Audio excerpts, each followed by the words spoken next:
রাজধানীর বনানীতে সীসা লাউঞ্জে আধিপত্য বিস্তারকে কেন্দ্র করে সংঘর্ষের জেরে রাহাত হোসেন রাব্বিকে ছুরিকাঘাতে হত্যা করা হয়েছে বলে জানিয়েছে র্যাব।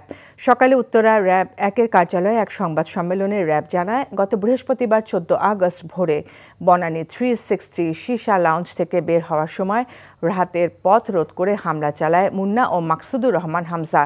ব্রিফিংয়ে র্যাব ১-এর অধিনায়ক জানান, কথা কাটাকাটির এক পর্যায়ে ধারালো চাকু দিয়ে উপর্যুপরি আঘাত করলে গুরুতর আহত অবস্থায় রাহাতকে হাসপাতালে নেওয়া হলে চিকিৎসক তাকে মৃত ঘোষণা করেন।